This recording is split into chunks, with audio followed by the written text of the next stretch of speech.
what's up? Welcome back din sa ating channel dito sa Mobs TV.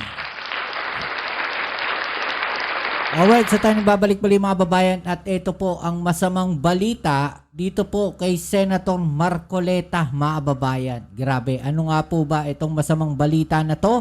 Yan ang ating alamin ngayon at pag-uusapan, pero syempre bago ang lahat, please don't forget to subscribe, like, share at comment dyan sa comment section. Okay, so eto, nako, grabe itong nangyari mga kababayan, no? Senator Marcoleta, makukulong nga po ba? No, kayo po ba, ano sa palagay ninyo mga kababayan? Makukulong ba itong si Senator Marcoleta? Ay, so, isa po doon sa naging pasabog, neto nga si Senator Ping Lacson, yung tungkol po doon, no, sa naging affidavit, neto nga si Orly Gutesa, yung notarization mga kababayan. At nag-release na po ito pong Manila RTC mga babayan. At sinasabi po na yung affidavit po ni Orly Gutesa ay pineki po mga babayan. At ito pa po ang matindi dyan mga kababayan. No? Sabi nga po dito sa Billionario News, surprise witness Orly Gutesa's affidavit notarization is fake. Yan po ay ayon sa Manila RTC, mga babayan. Sinabi na rin po yan, no, ni Senator Ping Lacson. At sabi nga po dito sa decision ng Manila RTC, despite having been notified thereof, thus failing to rebut the presumption that he is the author of the perjury, di ba? In view of the foregoing, the instant incident report of Attorney Espera is given due course mga babayan. Kung matatandaan po natin, ito pong si Attorney Espera ang sinasabing nag-notarize, no, ng sinumpaang salaysay netong si Gutesa or Gutesa. Attorney Espera is hereby cleared from any liability, administrative or otherwise arising from the purported notarization of the sinumpaang salaysay dated September 24, 2025. So pinabulaanan niya po yan mga babayan. Andito yung mga matitinding mangyayari . Further pursuant to this office authority under the aforementioned rule, the falsification incident is hereby referred to the Department of Justice for further investigation and filing appropriate charges against Mr. Gutesa, mga babayan. Okay, so magka-file daw po ng appropriate charges dito kay Mr. Gutesa and all other persons, mga babayan. Lahat po, no, ng tao who use and or presented the sinumpaang salaysay. Nako po. Iyari ka ngayon, Marcoleta. Baka nagsisisihan na ngayon to, no? Si Marcoleta, mga babayan, at saka yung nagpresenta sa kanya, netong si Orly Gutesa. Sabi siguro ni Marcoleta, langya ka, dinamay mo pa ako. Binigyan mo pa ako ng problema, depensor. Oh, ayan o. Nakasulat to. And all other persons who use and or presented the sinumpaang salaysay. Sino ba gumamit at sino nagpresent pa ng mga sinumpaang salaysay? Oh, nilabas po yan October 24 mga kababayan. Sino yung mga gumamit at nagpresent ng sinumpaang salaysay na yan mga kababayan? Sasabit ba? No, itong si Marcoleta, makukulong ba? Mukhang makakasuhan pa ata si Marcoleta mga babayan. Ano po? Sabi nga dito ni Jesus Falsis, Manila RTC Judge Decision regarding Gutesa. Judge Icasiano Sison, the Manila RTC Executive Judge who investigated the notarization of Gutesa's affidavit, not only finds the notarization falsified, or a perjury but also refers to the Department of Justice for the appropriate criminal actions to be filed. What are the possible charges and against who, in my opinion? Sabi po yan. No? Yan po yung, ayon daw po ito sa opinion ni Jesus Falsis, mga kababayan. Kay Orly Gutesa daw, falsification of a public document, use of falsified documents and perjury. He lied under oath in the Senate that he had his affidavit notarized by Attorney Pechi. Okay? Ito, kay Rodante Marcoleta. Use of falsified documents, offering false testimony in evidence, and or incriminating innocent persons. So parang ginamit niya. No, etong si Orly Gutesa.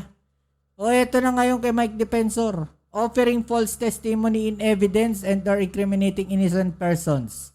O, pareho sila mga babayan. Ador Mawanay noon, Orly Gutesa ngayon. Exactly! Diba? Yan yung sinasabi ko. No? Yung Ador Mawanay na yan, mga babayan, anong huli, bumaligtad din. Oh, tapos gusto maging mayor ng Quezon City nung isa dyan sa 2028. Ay nako. Kaya kilalanin ninyo mga kababayan yung mga mga tag dito, mga politikong tumatakbo sa inyo. O eto, no, panoorin natin yung full report niyan mga kababayan. Good afternoon, magandang hapon po sa lahat. Kapareho na ho ka, attorney, nang nasabi ni OIC NBI Director Magno, maaring makasuhan yung pagpeke doon sa notaryo. Ano po ba yung yung pwedeng kaharapin ng mga gumagawa nito? Nako. Well, yung si Gutesa, kasi under oath, sinabi niya na yan daw ay pinanotaryo niya. Nagsisinungaling siya. Kasi nga, peke naman pala yung firma. So, he can be liable for perjury.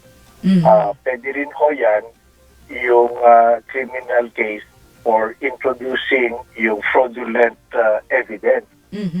So, iba rin ho din yung paggamit ng pekeng o fraudulent na public document. Kasi yung notaryado, public document dapat yan. So, yun ang kanyang pananagutan. Si Senator Marcoleta naman, maaari siyang pananagutin din to be held accountable kasi siya ko yung nag-sponsor sa witness na yan. At kung marinig natin yung mga sinasabi noon, sinasabi niya, ito, pinirmahan mo sa harapan. Oo naman ng oo. To the extent na alam niya, kung alam niya na nagsisinungaling pala yung witness niya, peke pala yung firma ng notary public, maaari ding managot si Senator Marcoleta bilang isang public official at bilang isang abogado din. Kasi abogado itong si Senator Marcoleta. So, paano po yung sa kanyang knowledge sa fraud na nangyari. Sa papaano po siya mapapanagot?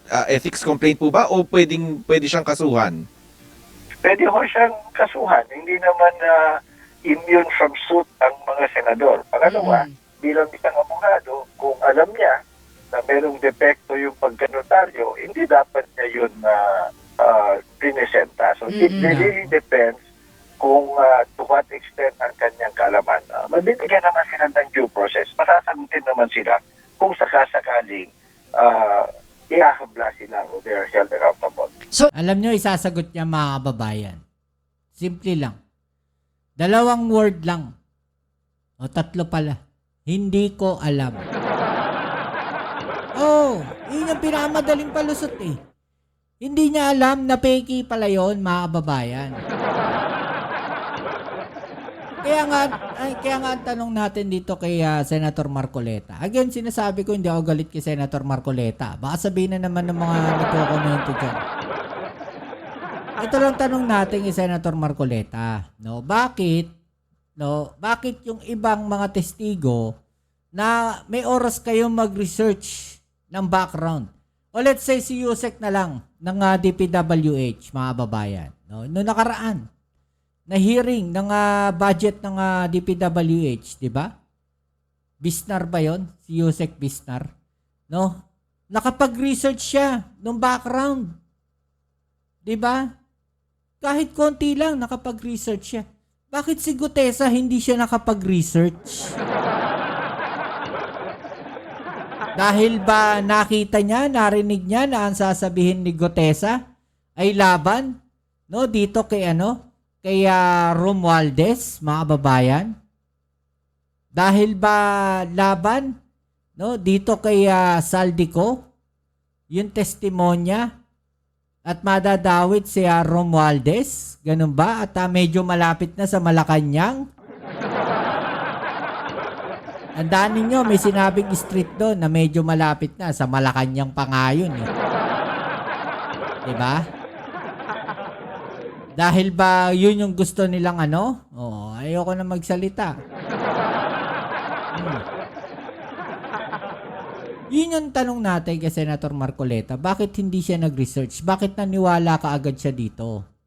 No, bakit naniwala agad siya kay Mike Defensor? Nung iniharap sa kanya, etong si Gutesa. Hindi niya ba alam yung background ni Mike Defensor? Diba? Yung may nangyari na ganyan na kaso dati. Dapat naging aware na itong si Senator Marcoleta. Diba? Yun yung sinasabi natin eh. O ngayon, paano na? Wala na. Makakasuhan ka pa. Diba mga babayan? Madadawit ka pa. No? O, paano na ngayon yan? Sinasabi ko sa inyo. O, tuloy natin. So, ibig din bang sabihin, Attorney Cayosa, na meron na rin questionable na rin, no? Yung kanyang salaysay. Kumbaga, yung credibility nitong kanyang pahayag. Dahil nga dito sa sinasabing, baka peking signature sa kanyang affidavit.